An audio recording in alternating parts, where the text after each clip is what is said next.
Emotions are not your compass. And the reason why emotions are not really a reliable compass is because they change a lot.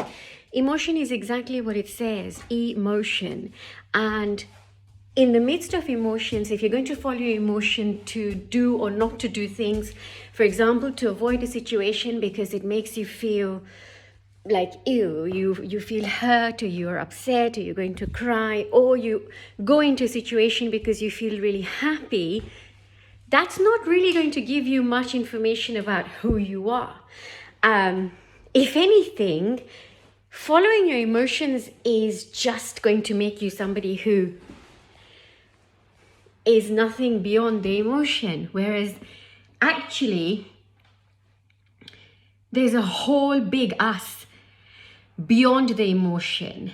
And if you want to live a life based on survival, so you're going from moment to moment and you're surviving, then by all means, let your emotion be your compass.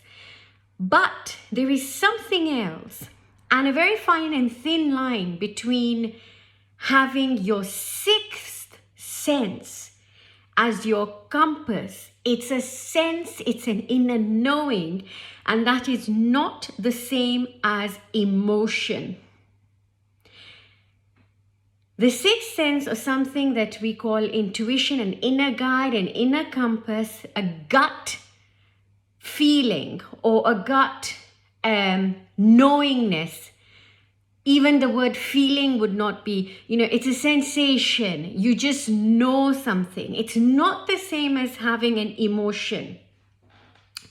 It's rather having a sense. It's having an extra sensory perception of something else. And that is quite different. That's the kind of sensation that can make our hairs go up on end, and we just know, you just feel. An example is sometimes for somebody who is highly sensitive, for someone who's an empath, an energy worker, a healer, a light worker, and even someone who is hugely traumatized, or people who we think are mentally unstable, or they've been diagnosed with all sorts of mental health issues. In fact, so many of them, perhaps it's not so much a mental health issue, but really a case of a spiritual emergence, or that they are now witnessing another dimension of our universe that others can't see. So sometimes we tend to invalidate what we can't see, just because.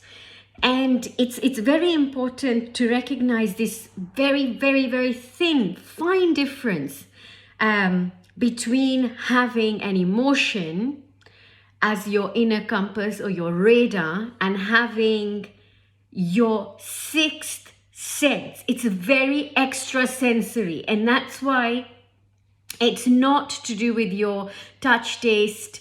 It's nothing to do with you being able to tangibly feel. You can't really put a finger on it, but you just know. It's a sense of knowingness, right?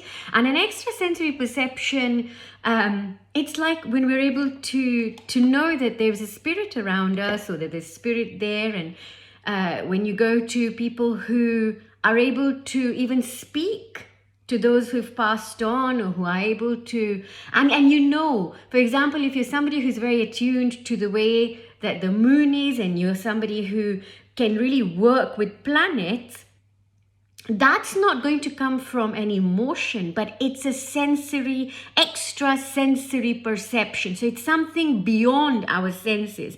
Now that is your guide. That is your inner compass, right? But most of us are unable to access that inner compass because of the noise that the emotions are making, because of the noise around this beautiful sense that we have inside of us. And you can get to that sense. And when you do, it'll be very automatic and natural for you to seek out instances where you can connect and reconnect to this extrasensory perception so that you're able to go back into that. And that doesn't mean going outward. That requires you to spend time inward. It's something that will come from sitting with yourself in stillness, in silence. And this is why we meditate. And when we meditate, it means to listen, to observe, to be aware. Meditation doesn't mean that you sit in one posture, although sitting in a particular posture will help focus, will help with the stance that you're taking. So it's like when you get your bag ready for work or you get your children ready for school, there's a particular stance that you're taking. If you are going for a party and you've got a particular attire on, that's the stance that you're taking. So when we have a stance, when you're going to meditate, your prep around it, like if you're going to do a ceremonial cacao ceremony, if you're going to go for a Kundalini yoga class, you're going to go for a yoga class, you're going to go to the gym, you have a stance that you're taking. So similarly with meditation, why we sit in a particular posture, it gives us a stance. It gives us a point. It's like, and with that point, we're able to step into that meditation, but it's not required. Absolutely nothing in life is necessary. You know, everything is in motion, but there is one thing that is never in motion, and that is our stillness. That is something that is an observer. That is something that's just looking at you. And imagine you're just sitting, and you can try to do this exercise yourself, that you're just sitting somewhere, and now take yourself out of yourself and imagine you're just there watching what you're doing. Now that's your inner observer. That's the you who are really the you and who's the real deal, right?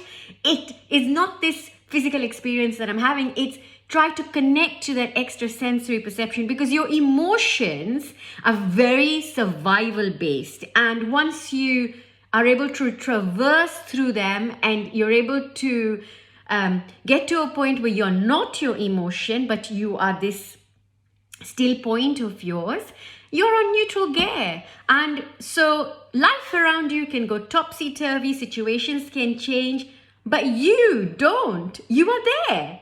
And you can carry on having these beautiful experiences in your life. Don't forget to subscribe, follow, like, comment if you like, and get in touch for further information. Lots of love.